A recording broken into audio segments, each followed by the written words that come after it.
Muito boa noite, sejam bem-vindos ao início destas conferências que vão iniciar hoje. E para começar, vamos cantar alguns hinos. Vamos começar pelo hino número 21, que vai ser projetado. Podem acompanhar a letra.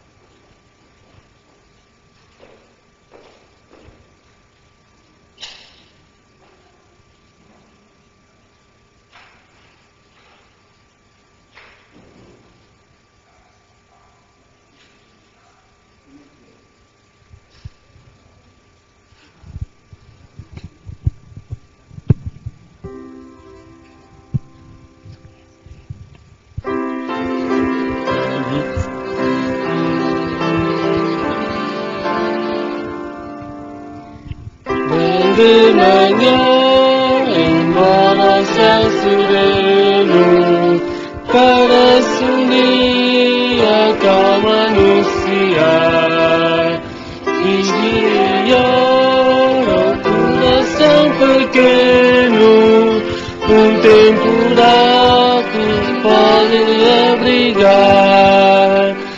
Bem de manhã e sem cessar, vigiar, sem orar, ao meio-dia, quando os sons da terra abafam mais de Deus a voz de amor. Recorra a oração, evita a guerra e goza a paz com o Senhor. Bem de manhã e sem cessar, vigiar sem orar, ao fim do dia, após os teus lidares, relembra as bênçãos do celeste amor e conta a Deus prazeres e pesares, deixando em suas mãos a dor. Bem de manhã e sem cessar, vigiar sem orar.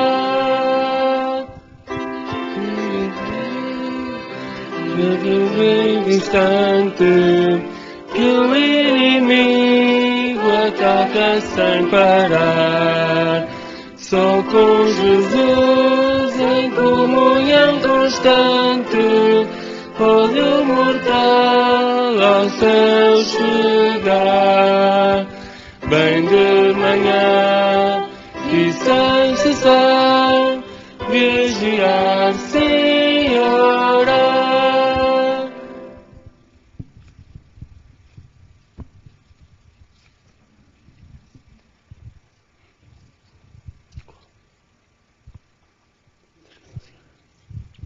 Vamos agora continuar o programa e vamos cantar o hino número 571.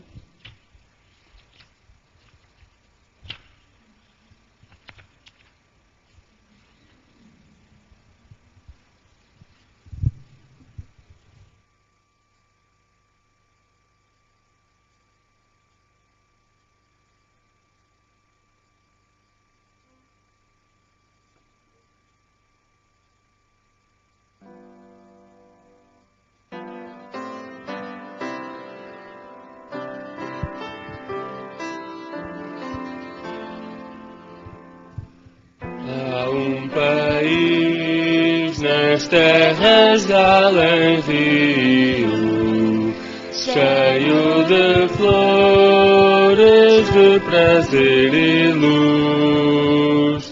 É destinado às almas resgatadas. Lá não terão mais lutas nem mais cruz. Lindo jardim que a morte não mais entra, nem mais pecado o brilho tirará. Jesus, o Rei dessas maçãs, canções tão lindas, os salvos todos com prazer abraçará. Lindo país, eu vejo a brisa mansa acariciar campinas e jardins e embalar as palmas prateadas dos perfumados vales com jasmins. E quando o sol se põe no horizonte, eu julgo ver em sonhos estelar. Vejo os amigos já ressuscitados e todos nós o nosso bom Jesus louvar. E agora de pé, vamos sim dar início ao programa em concreto com o hino número 570, que tem como título Além do Rio. Este será o nosso hino tema ao longo da semana.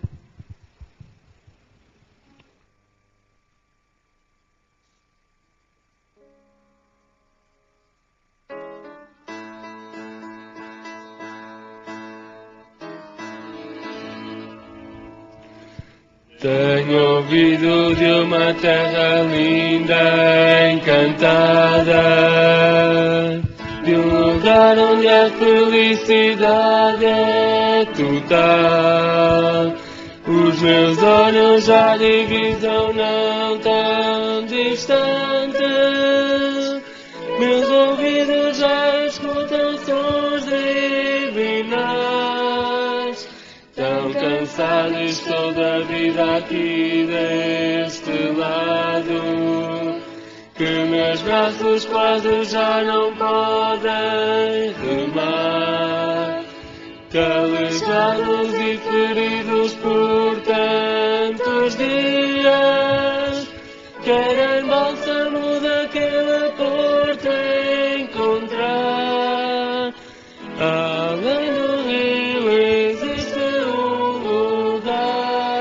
para mim, além do rio existe paz.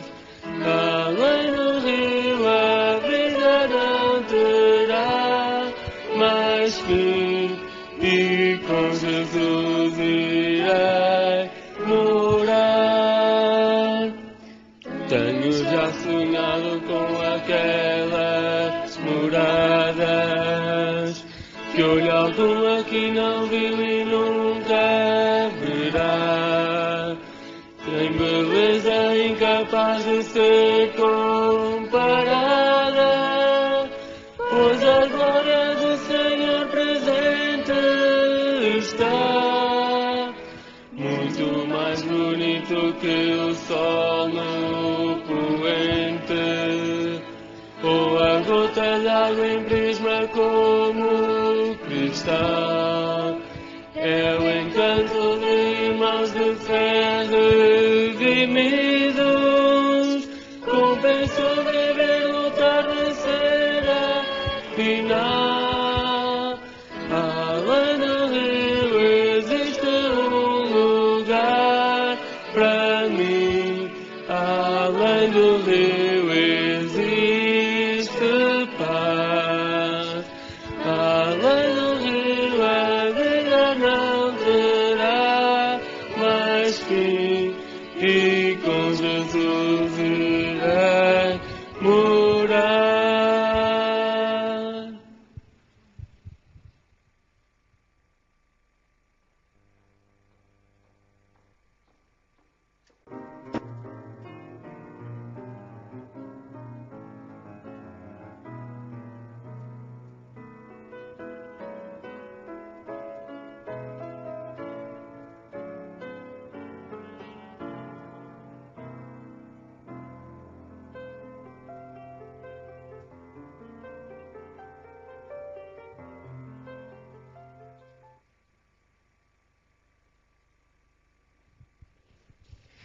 Boa noite. Boa noite a todos. É um prazer ter-vos aqui connosco nesta noite de sábado para iniciarmos estas nossas palestras que irão durar cerca de uma semana.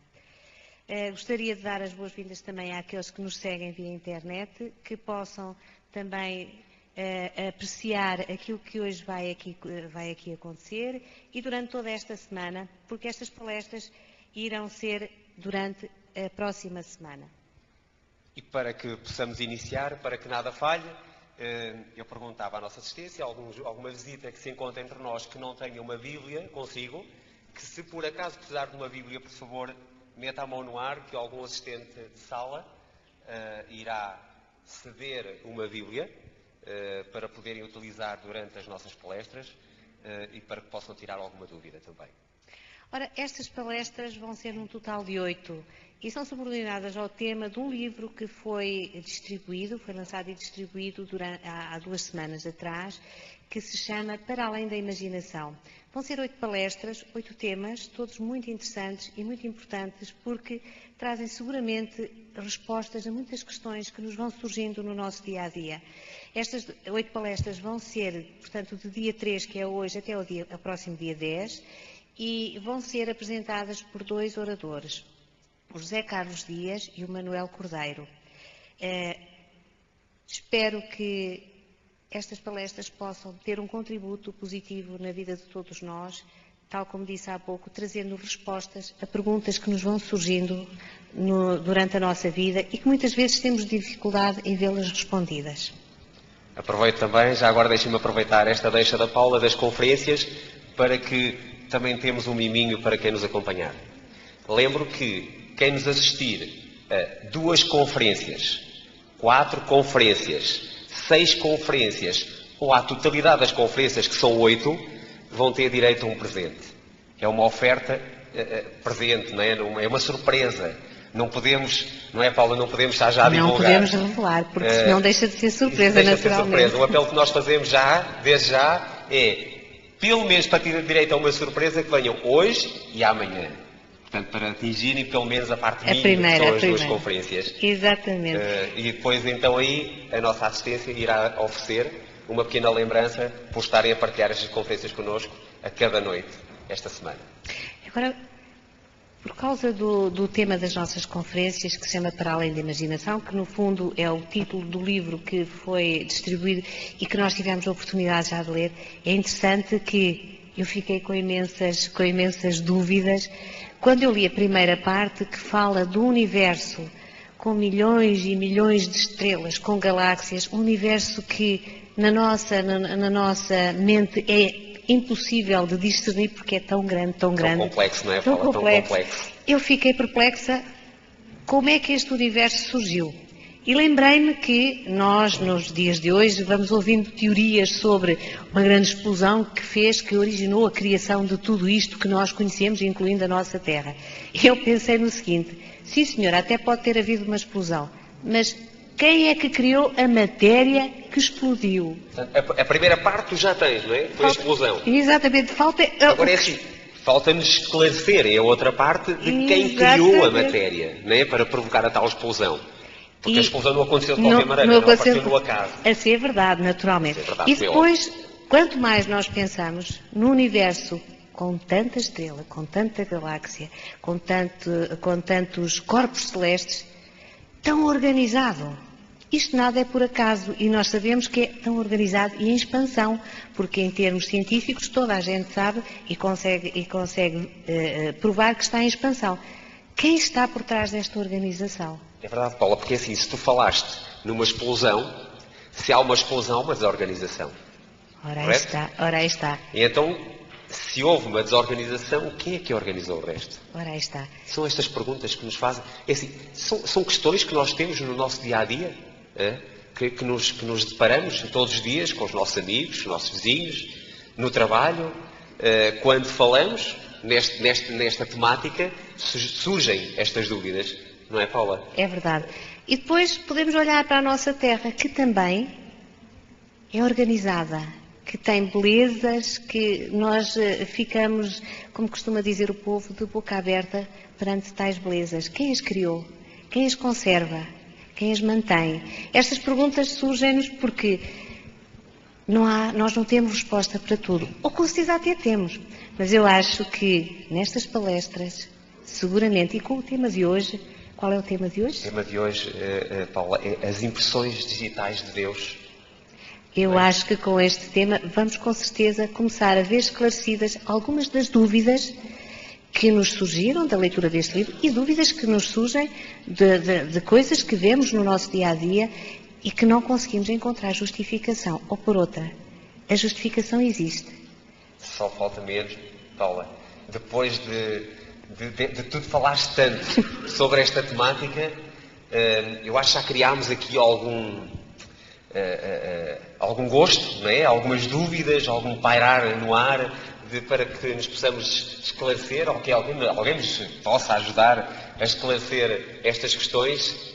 E por que não, Paula? Vamos chamar o nosso orador. Passar a palavra ao nosso orador desta noite, para que nós nos possamos alongar de mais palavras, e ele sim vai nos ajudar a esclarecer e a tirar algumas dúvidas que pairam no ar, nas nossas vidas, no nosso cotidiano de dia a dia. Então, por que não chamarmos já o nosso orador? José Carlos Dias, que irá então falar sobre a impressão digital de Deus. Tenha uma boa palestra.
É um grande prazer estar aqui com todos os que estamos e que optamos por estar um pouco nesta noite de sábado, dedicar um tempo muito especial para conversarmos, para aprendermos, para estar um pouco mais juntos uns com os outros e, acima de tudo, pensarmos neste mundo. O que é que isto quer dizer? É algo que é muito complexo e que nós, desde pequeninos, nos questionamos. Qual é o tamanho do universo? Para que é que o universo foi feito? Nós somos muito pequeninos neste universo. Somos uma pequena parte. Se somos assim tão pequeninos, é porque claramente nós somos insignificantes, não prestamos para nada. Ou será que somos nós o centro do universo? Será que tudo gira à nossa volta? Como antes de 1600 se acreditava. Creio que todos tivemos a oportunidade de ler um livro que foi distribuído. Foram distribuídos largos milhares por todo o país. Centenas de milhares por todo o país. Em Aveiro foi feita uma distribuição também de cerca de 6.000 exemplares por várias localidades do distrito de Aveiro. A receptividade foi bastante grande. Eu sei que todos aqueles que tivemos a oportunidade de participar na distribuição do livro, vimos que a receptividade era muito grande. Principalmente quando nós apelávamos a um facto. Isto é gratuito. Obviamente que as pessoas mais facilmente agarravam o livro. Mas alguns de nós tínhamos alguma oportunidade de estarmos um pouco com as pessoas e explicarmos o que era isto. Sei que uma das pessoas que foi comigo foi o Pedro, e o Pedro tinha muito essa experiência. Não se limitava a entregar o livro, mas também explicava o que é que o livro contém, do que é que fala. quais são estes mistérios que estão no universo.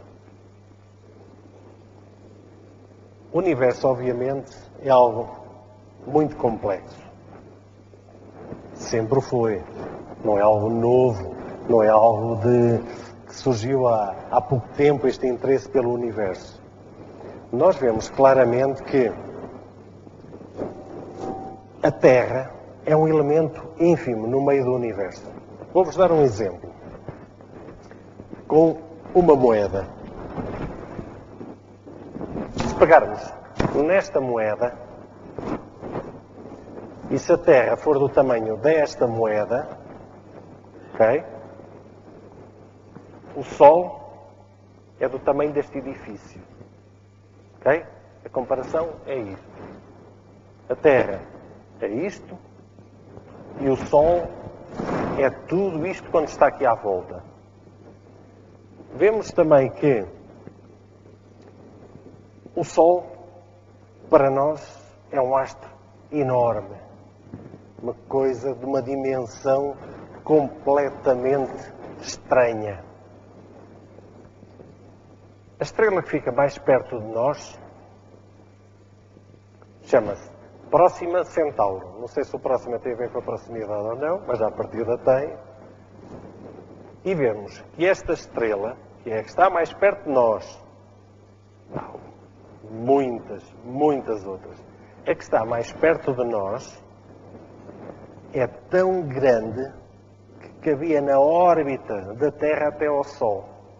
Vamos a ver o Sol, a Terra gira à volta. Essa estrela é tão grande que cabia aqui dentro desta órbita. É uma dimensão que para nós nos passa completamente ao lado. Costumamos dizer que a dimensão do mundo que nos rodeia tem a nossa altura, não é?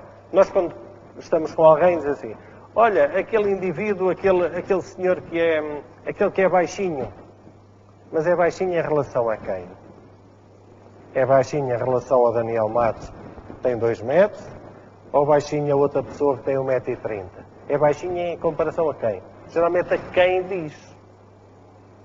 Mas o nosso universo tem uma dimensão tal que é completamente impossível de nós fazermos as contas de uma maneira tão simples.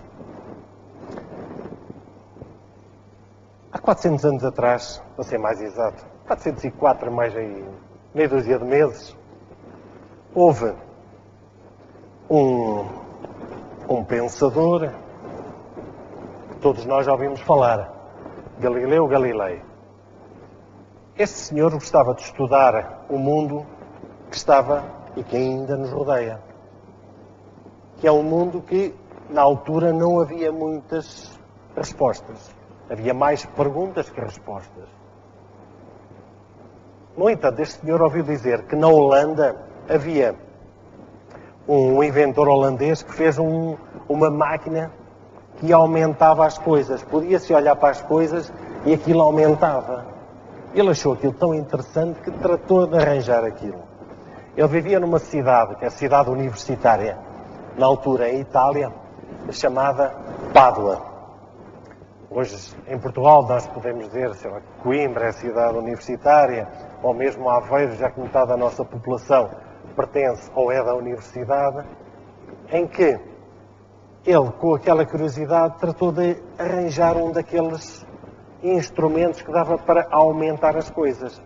Ele, ao estudar aquilo, viu, ok, se eu fizer aqui umas alterações, consigo aumentar as coisas 9 vezes. Ao aumentar 9 vezes, ele já começou a ver detalhes e coisas que eram completamente estranhos, eram novos. Ele fez umas alterações e até que em dezembro ele conseguiu aumentar 20 vezes. Para aqueles tempos, é um feito, nada de antes tinha sido feito igual. E então ele pegou naquela máquina rudimentar e apontou para a Lua. Ao apontar para a Lua, vemos algo que nunca nenhum homem antes tinha visto. Que foi que a Lua, contrariamente ao que se acreditava na altura, nem era plana, nem redonda, nem lisa. A Lua tinha crateras altos e baixos. Nós dizemos, ok, nós já vimos isto, não é? Mas em 1600, não. Era completamente novo. E veio deitar por terra todas aquelas ideias que existiam, em que o universo era perfeito. E o universo era tão perfeito que tudo girava à volta da Terra. E o Galileu, ao apontar, viu que, afinal, isto não é perfeito. A Lua tem buracos, tem crateras, tem partes mais escuras, partes mais claras. Só que ele depois ainda trabalhou um bocadinho mais a sua máquina e conseguiu ver algo muito estranho. Ele apontou para Júpiter, que se acreditava que era um planeta, e é verdade, e ele começou a ver que Júpiter, de vez em quando, apareciam umas coisas, umas outras luas, e passado um bocado desapareciam. E depois apareciam e desapareciam. Apareciam e desapareciam. E ele começou a achar muito estranho. O que é que aparecem e desaparecem? E ele, depois de estudar bem, viu que à volta de Júpiter andavam outras luas à volta de Júpiter. E ele descobriu uma, descobriu duas, descobriu três, descobriu quatro. Nós hoje em dia sabemos que são um bocadinho mais do dobro. Temos outras máquinas. Mas isso veio deitar por terra, então, tudo, quando se acreditava que tudo gira à volta do quê? Tudo girava à volta do quê? Da Terra. Tudo girava à volta da Terra. E ali estava uma prova mais clara que não. Por exemplo, à volta de Júpiter já rodavam coisas. E então, problema. Um problema tão grave que o levou a temer pelo seu pescoço e a refazer um bocadinho a sua teoria. No entanto, Copérnico já tinha dito que a Terra não era o centro do universo. Nós sabemos que a luz anda, vamos pôr-lhe eu não tenho perninhas, não é? A 300.000 km por segundo. 300.000 km por segundo. A estrela que está mais perto de nós, que é o Sol, demora 8 minutos a luz a chegar à Terra. 8 minutos.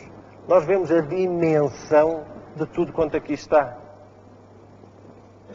Mas este Galileu descobriu também uma coisa. Eles, quando olhavam para o céu, e tinham cerca de 1.200 estrelas catalogadas, ele estranhou algo que era, ok, no Sol temos ali muita luz. Depois, à volta, há uma espécie de uma poeira branca que eles consideravam que era como uma poeira branca como o leite.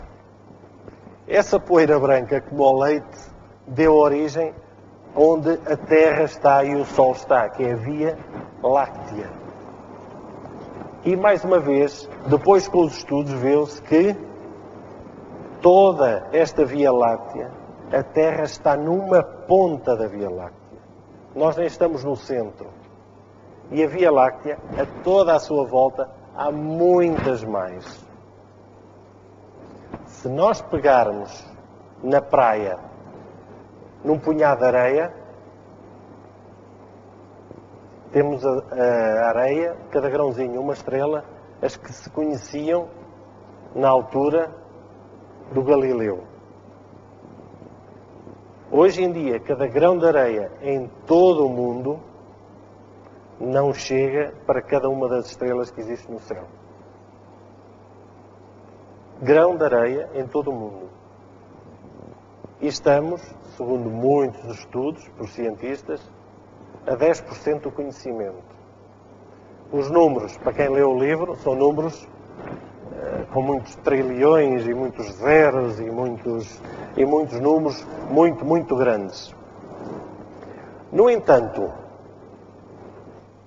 o homem começou a formular algumas teorias. Uma delas prendeu-se sabendo que a Terra faz parte de um conjunto de planetas e estrelas, por suas vezes estão ligadas a galáxias, por suas vezes são supergaláxias e por aí fora, acredita-se que, tal como um balão, em que se desenharmos 2 pontinhos no balão, vou desenhar 2 pontinhos no balão. Eles aqui no balão estão muito perto, um do outro. Ok? Os 2 pontinhos estão muito perto um do outro. Mas se nós começarmos a encher o balão, o que é que acontece aos pontos? O que é que acontece aos pontos? Começam a afastar-se. Começam-se a afastar. E todos os estudos que têm sido feitos são neste sentido. Que existiu um núcleo central e o universo lentamente está a expandir-se. Até que um cientista britânico, que depois teve o título de Sir, que é Fred Hoyle, ele disse, mas isto parece que alguma coisa explodiu. Daí veio o célebre termo do Big Bang, ou seja, a grande explosão, ou o grande estrondo. Ou seja, isto foi expandido, porquê? Porque como que os planetas, os céus, os sóis começaram-se a afastar desta forma. Ou seja, houve uma explosão no espaço e tudo começou a ser espalhado. Só que esta teoria levanta uma questão muito importante. Que é, muito bem, isto explodiu e as coisas vão se afastando de uma maneira caótica. Mas o que é que estava no início? Alguma coisa tem que explodir. Para explodir tem que existir alguma coisa. Quem é que criou essa coisa para explodir? Quem é que criou aquele núcleo central para começar a ser dividido por estrelas e milhões de milhões de estrelas? É uma questão que a comunidade científica ainda não tem explicação para ela. Se pudermos, e temos aqui projetado o que David disse no Salmo 19:1. Os céus manifestam a glória de Deus e o firmamento anuncia a obra de quê? Das suas mãos. Não anuncia uma obra de algo caótico que aconteceu. Podemos ver um pouco mais à frente, em Romanos 1:19 e 20, onde nós podemos ler claramente. Deus castiga-os porque eles conhecem bem aquilo que se pode conhecer a respeito de Deus, pois também a eles Deus se deu a conhecer. De facto, desde a criação do mundo, Deus, que é invisível, mostrou claramente o seu poder eterno e a sua divindade nas suas obras. Por isso, como indicado claramente por Paulo e também por David, vemos que há um argumento cada vez maior, que é um argumento que a comunidade cristã acredita que é o desígnio inteligente. O que é este desígnio inteligente que hoje vamos estudar um bocadinho mais a fundo? Que é dividido em várias partes. Vamos começar pelo argumento biológico. O que é isto do argumento biológico deste desígnio inteligente? Vemos, em primeiro lugar, um termo que nem todos estamos habituados a contactar com ele de uma forma tão diária, ou de uma forma tão palpável, que é a teleologia. A teleologia é a ciência que estuda os fins, para o que foi feito, para quê. Se uma coisa existe, para quê? Acreditamos que alguma coisa existe por existir? Algum ser existe na natureza por existir? Foi um engano? Sobrou alguma matéria e fez-se aquilo? É um erro atrás de erro, de sucessão de erros e deu origem a uma coisa completamente estranha? As máquinas. Se nós olharmos para as máquinas, vemos que Por exemplo, um automóvel é construído para quê? À partida, para transportar pessoas e ou mercadorias de um ponto A ao ponto B. De preferência e segurança. Isto foi a origem. Depois, foi evoluindo, foi sendo aperfeiçoado. Hoje em dia, já tem que fazer quê? Pouco barulho, já tem que gastar muito pouco, ir à oficina o mínimo possível, ou seja, intervalos de revisões o mais largo possível, para mal aqui dos mecânicos presentes. Temos também que seja muito confortável, para a minha esposa que possa ter um suporte para copos. E cada um de nós gosta de uma coisinha, ou que tem um som assim, ou que tem aquilo, aquele outro, ou que leva muita gente, ou leva pouca gente, ou que seja barato.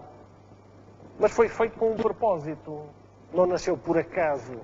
Olha, por acaso um senhor lembrou-se, olha, hoje não tem nada para fazer, está frio, vou inventar um carro hoje. Já que não tenho fome, vou inventar um carro. Isso não acontece. Um telemóvel. Para que é que existe um telemóvel?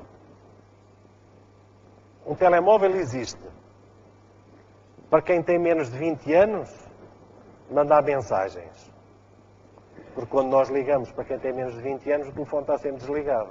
É um fenómeno que acontece muitas vezes e quem tem filhos nessa faixa etária sabe exatamente. Para outros, para tirar fotografias a eles próprios. Para outros, para tirar fotografias a outros e meter na net. Serve então, hoje em dia, para tanta coisa que vai sendo acrescentada, camada sobre camada, aquilo que foi feito para comunicar entre dois pontos. Do ponto A e ponto B. Não é? Porque nós antes também tínhamos telemóveis. Eram 2 copos de iogurte com um fio no meio. Há muitos anos atrás eram os telemóveis da Yoplait, creio eu, ou por aí, alguma coisa parecida. Por isso vemos que todos os seres vivos foram criados com um propósito. Há um propósito claro para que eles foram criados. E é isso que nós vamos ver o porquê. Geralmente tem 2 funções principais. Uma é para a sua autopreservação. Ok? Fugir dos inimigos. As zebras estão às riscas para confundir o A ou o B ou o C. Há quem diga que é só por causa das moscas, mas não. Depois há outros que são muito rápidos para que conseguirem caçar ou conseguirem fugir. Há cerca de 2 semanas atrás estive num local com um recife de coral e havia um peixe que nos enganava constantemente. Que o peixe era assim muito giro e depois parecia que tinha um olho. Mas aquele olho era pintado na cauda. Ou seja, se alguém o quisesse atacar, não é? Teoricamente ele fugia para aquele lado, não, mas aquele lado é a cauda. Por isso ele foge para o lado contrário. Porque parece um olho mesmo que está na cauda. Ou seja, a própria natureza é criada e foi criada com cuidado, com um propósito. E vemos que, além da autoproteção, também para a reprodução da sua espécie. E o que é mais interessante é que as espécies interagem entre si. Nós de certeza que já vimos muitas espécies interagir. E muitas delas não têm absolutamente nada a ver uma com a outra. Não sei se já vimos, sei lá, um caso que todos nós à partida conhecemos, entre, por exemplo, um tubarão e uma rémora. Aquele peixe que anda por baixo. Anda assim colado, quase colado, na parte de baixo do tubarão. Anda a comer os parasitas. Ou seja, ajuda ao tubarão e ajuda a ser o próprio que vai se alimentando. E há tantos animais onde isto acontece. Eu tive a curiosidade de trazer duas estrelas do mar que têm um sentido de autoproteção muito grande que espeta os dedos. Em que nós vemos que há aqui um cuidado nestas estrelas, das 5 pontas, de ter estes ouriços, de tudo se movimentar de uma maneira harmoniosa. Isto foi criado com um propósito. Há um propósito para ser isto criado desta maneira.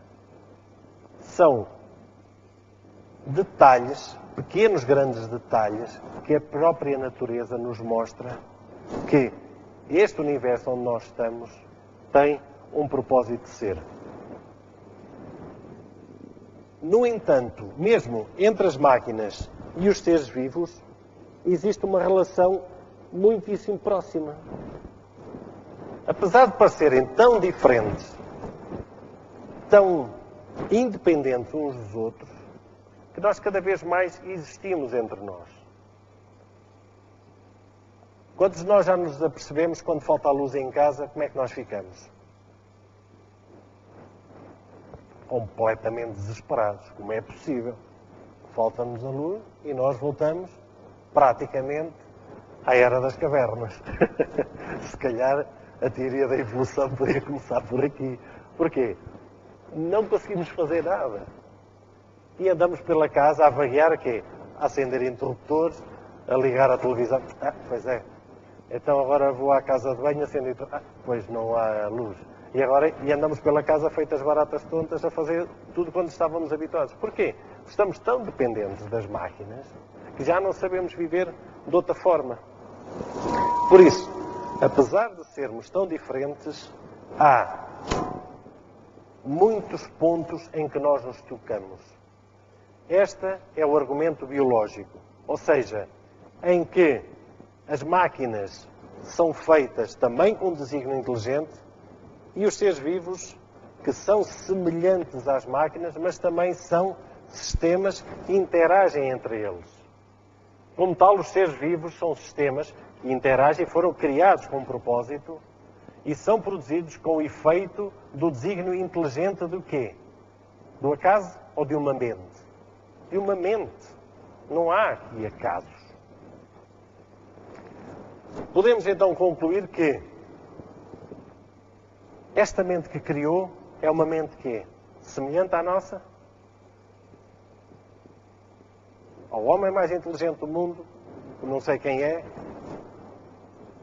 é? E apesar de ser tão inteligente, qual é a grande diferença também? É que teve o poder de fazer.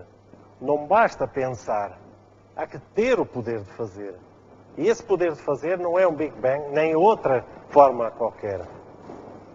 Em que teoria é que pode estar por base entre a origem dos seres vivos? Que teoria pode estar por base? Outro engano atrás de engano? Há quem diga que os seres vivos foram uma sequência de enganos e de causas pouco prováveis para aparecer elementos finais. Que o pescoço da girafa foi crescendo porque ela precisava de plantas altas. Ok.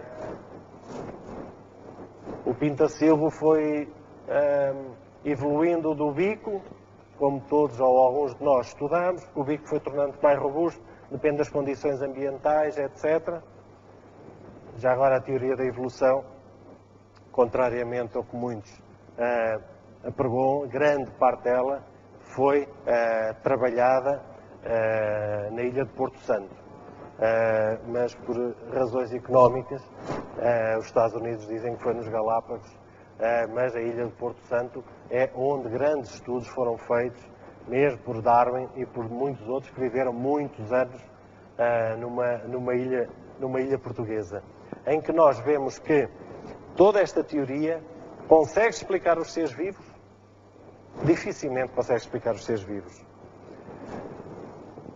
Há uma complexidade tão grande, que há um autor que diz que é uma complexidade, que é um sistema que é irredutível, ou seja, que é difícil de explicar, é difícil que esse próprio sistema possa voltar para trás. Por que motivo é que as espécies vão sempre andando num sentido? Porque é que algumas espécies não vão andando para trás? Se há uma série de casos de coincidências, de fatalidades, de uma série de coisas, porque é que as espécies também não vão começando andando para trás?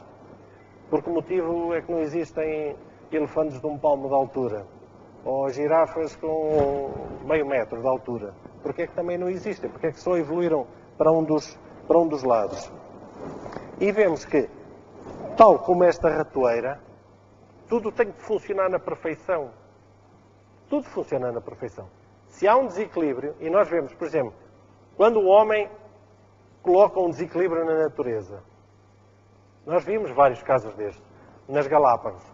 Quando os navegadores introduziram, sem querer, um gato naquelas ilhas. Não existia. O que é que aconteceu? Todo o ecossistema ficou baralhado. Porquê? Os pássaros não tinham predadores, viviam, multiplicavam-se e tudo mais. De repente apareceu um animal que desequilibra tudo e vimos que levou à extinção de algumas espécies. E nós temos tantos casos desses. Por isso, tudo tem que funcionar na perfeição para poder resultar. E que, como vimos nos acidentes sucessivos destas máquinas, nós temos a certeza de que toda esta complexidade é motivo de não acasos, não aconteceu porque aconteceu, mas sim porque alguém esteve ao leme. Muito bem, vimos então que os seres interagem entre si, foram criados por Deus, e vamos avançar para o próximo argumento, que é o argumento cosmológico. Ou seja, nós já vimos que, a nível biológico, os seres interagem entre si, agora vamos ver a nível de um aspecto maior, cosmologia, que há um desígnio também interessante, que é em que todos os seres no nosso planeta interagem. Nós, por exemplo, vemos que, graças a haver água, toda a vida existe. Há correntes de água que transportam o calor para equilibrar a temperatura na Terra. A própria água é importante para nós, para quê? Quando nós suamos, quer dizer quê? Estamos com calor e há um mecanismo no nosso organismo que leva com que nós possamos suar para baixar a temperatura do corpo. Da mesma forma, quando nós estamos com frio, os pelos, quando nós estamos arrepiados, para quê? Para criar uma almofadinha de ar sobre a nossa pele para manter a temperatura. Será que isto foi por acaso? Vemos aqui este argumento em que todo o universo existe e toda a Terra existe. Porquê? Porque é permitida com uma série de fatores que não podem ser por acaso. Se o Sol estivesse mais perto, o que acontecia à vida na Terra? Se o Sol estivesse mais longe, se a Terra rodasse de uma maneira mais lenta, se a Terra rodasse de uma maneira mais rápida, se a Terra no seu fuso também não se inclinasse para termos estações, não é? Porque a Terra não roda sempre direitinho, vai inclinando, perto do Sol, mais longe, ok? Mais perto ou mais longe, com mais inclinação, menos inclinação, e temos todas as estações. Isto está tudo feito de uma maneira, de uma ordem global, que mais uma vez não pode ser por acaso. Há muitas leis. Algumas são as leis que são as leis físicas, que permitem que tudo se possa estar equilibrado. Outra lei tem a ver com as constantes físicas, ou seja, as regras mantêm-se uma vez e outra. Imaginem a lei da gravidade. Se a lei da gravidade fosse alterada, o que é que acontecia se a lei da gravidade fosse alterada? Se baixasse a lei da gravidade, finalmente conseguia saltar muito, eu. Não é? Mas depois, se calhar, saltávamos demais e perdíamos, ou então andávamos sempre a bater com a cabeça nos tetos. Se fosse aumentada, nós éramos puxados. Ou seja, o corpo maior exerce força sobre o corpo menor. Por isso, nós vemos, por exemplo, no sistema onde nós estamos inseridos, tudo gravita à volta do Sol.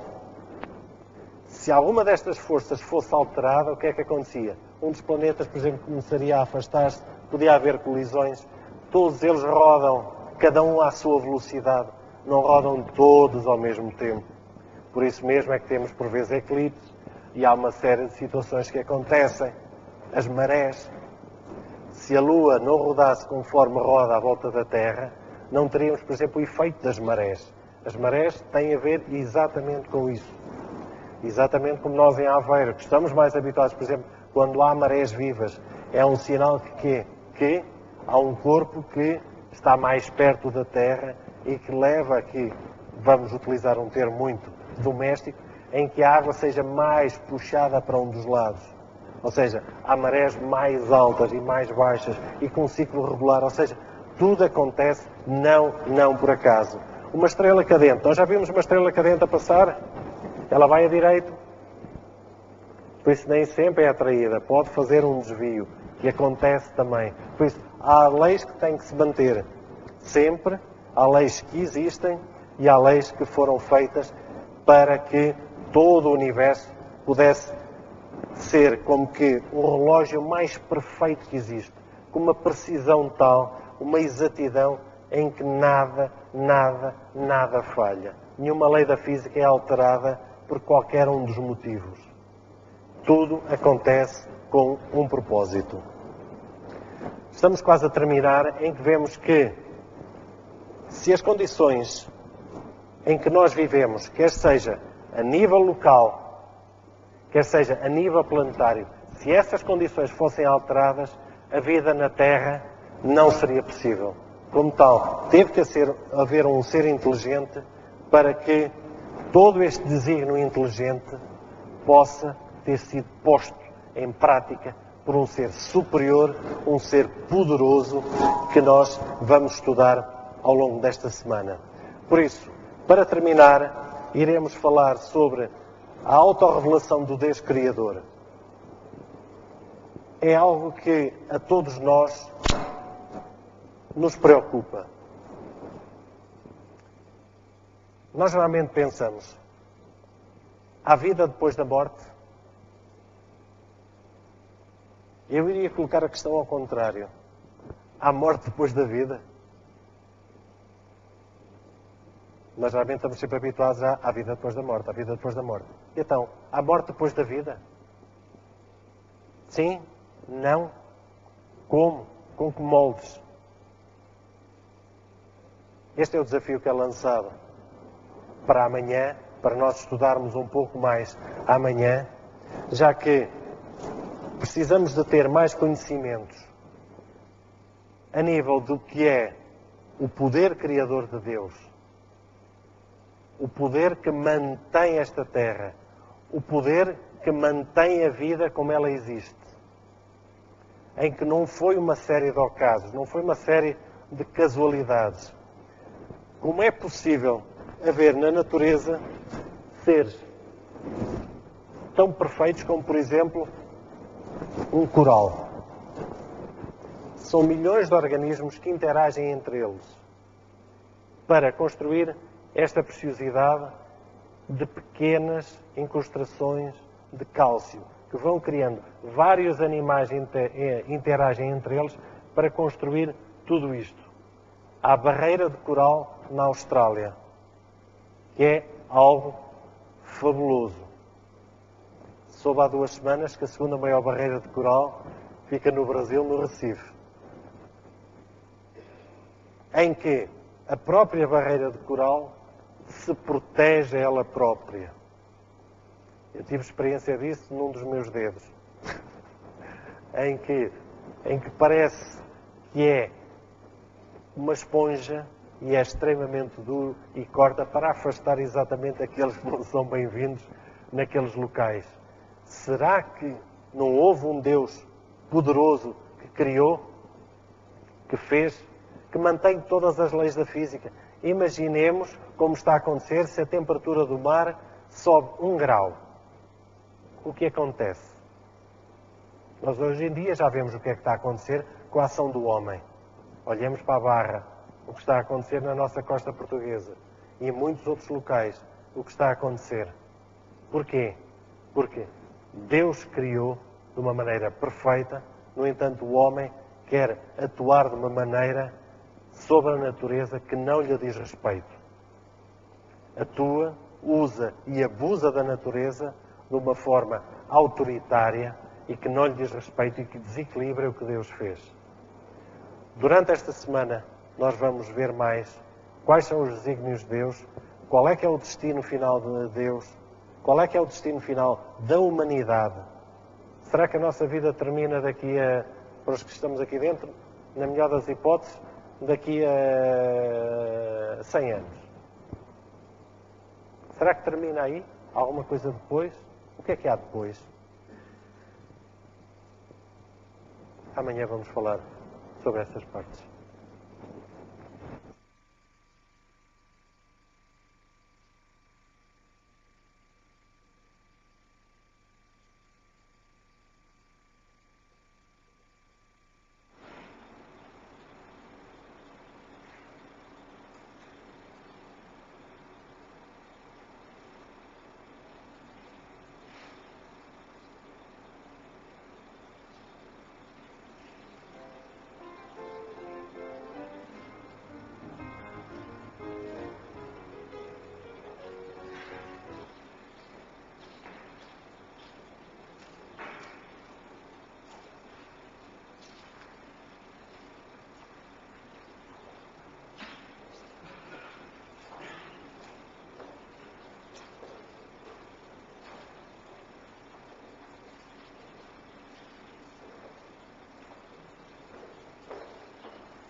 Ora viva!